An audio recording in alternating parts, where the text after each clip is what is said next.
लबुस काखने और मोहम्मद सिराज के बीच में एक जबरदस्त ड्रामा हुआ जिसने सोशल मीडिया की सारी अटेंशन हासिल कर ली।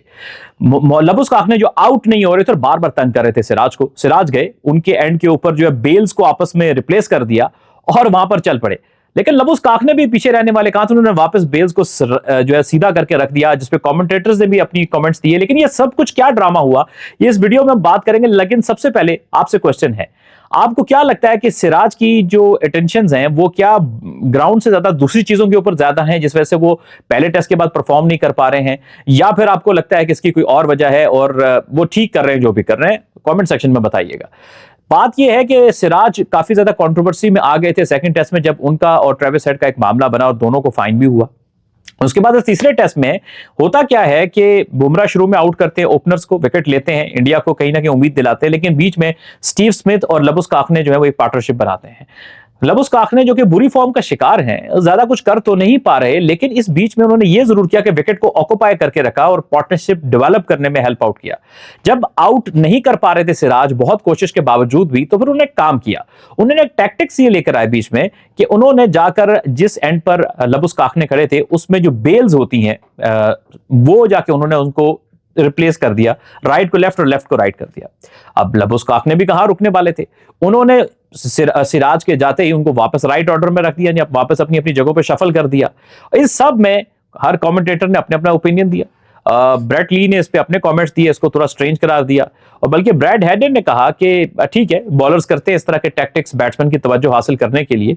और हर कमेंटेटर ने अपना अपना ओपिनियन दिया। कुछ ने कहा ये स्ट्रेंज है थोड़ा सा, कुछ ने कहा कि थोड़ा अच्छा नहीं लगता है, इस ये है वो है। लेकिन इस सब के बीच में एक खूब बैंटर क्रिएट हुआ और ये भी दिखाया गया कि लबुस काखने कहीं ना कहीं सिराज जिस तरह से उनको एंगेज करना चाह रहे थे वो एंगेज उन्होंने उनको वहां पर कर दिया। अब मजे की बात यह है कि जो मार्नस लबुस काखने हैं उनकी विकेट तो नीतीश कुमार रेड्डी ने ली, सिराज फिर भी आउट नहीं कर सके। उन्होंने मार्नस लबुस काखने ने 12 रन बनाए, 55 गेंदों का सामना किया। बुरी फॉर्म का शिकार तो है, रन तो वो भी नहीं कर पा रहे।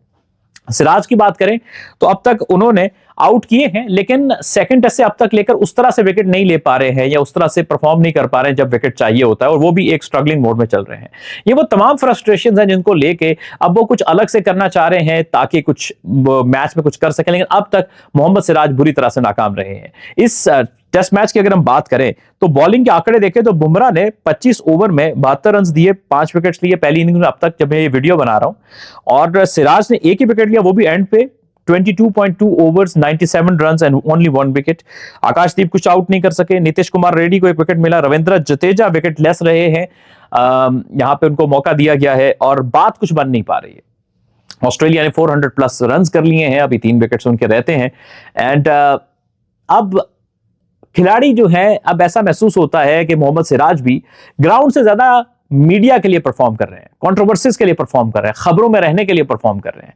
अगर परफॉर्म नहीं करेंगे तो फैंस का एतमाद भी खो देंगे, ट्रस्ट भी खो देंगे, और कहीं ना कहीं तनकीद उनको सुनने को देखने को मिलेगी। हाँ, अगर यहीं पर सिराज को ऐसा स्पेल कर देते हैं कि जिसमें वो ऑस्ट्रेलिया को डाउन करते हैं, पहली इनिंग्स तो निकल गई, जो करना था उनके मेन बल्लेबाज तो करके चले गए भैया, और दूसरी इनिंग्स में आप कुछ कमाल करेंगे, क्या सिचुएशन होगी, इंडिया क्या स्कोर करेगा, क्या लीड सामने होगी या नहीं होगी, उसमें अब उनके पास करने को है। लेकिन अगर आप ऑन द फील्ड मेन जो आपकी जॉब है वो अच्छे से नहीं कर पाओगे और इन टैक्टिक्स के ऊपर आपका ज्यादा फोकस रहेगा, तो फिर आप फैंस का एतमाद नहीं ले पाओगे, उनका ट्रस्ट नहीं ले पाओगे, और फैंस फिर बहुत हार्ड आएंगे आपके ऊपर। पहले टेस्ट में जितनी खुशी थी और जिस तरह से इंडिया का जोर था और मीडिया ने सेलिब्रेट भी किया, और ऐसे लग रहा था कि इस टेस्ट सीरीज में इंडिया तो खा जाएगा ऑस्ट्रेलिया को, ऑस्ट्रेलिया बहुत डाउन लगी थी, लेकिन उतना ही तगड़ा शानदार कमबैक किया ऑस्ट्रेलिया ने, और यही वजह है कि ऑस्ट्रेलिया को मास्टर ऑफ द टैक्टिक्स और मेंटली सबसे टफेस्ट टीम कहा जाता है।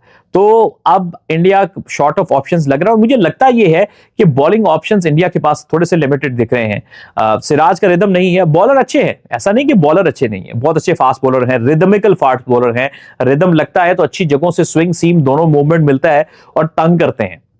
लेकिन यहां पर अभी वो एक्स फैक्टर उनमें मिसिंग दिख रहा है। अब इंडिया को फैसला करना पड़ेगा अगले टेस्ट मैच में, मेरे हिसाब से उनको फास्ट बॉलिंग में तो तब्दीली करनी पड़ेगी, क्योंकि ये फास्ट बॉलर्स जो है मुझे इनफ नहीं लग रहे हैं। यहां पर फास्ट बॉलिंग थोड़ी शॉर्ट करके स्पिनर को डाला इंडिया ने, लेकिन लगता यह है कि ये इस पेस अटैक से इनकी बात बनेगी नहीं ब्रिस्बेन गाबा में। सो देखते हैं इस मैच का क्या मोड़ बनेगा। लेकिन अगर क्रिटिसिज्म से बचना है तो सिराज को कंट्रोवर्सी से ज्यादा अपनी परफॉर्मेंस में मेहनत करना होगी।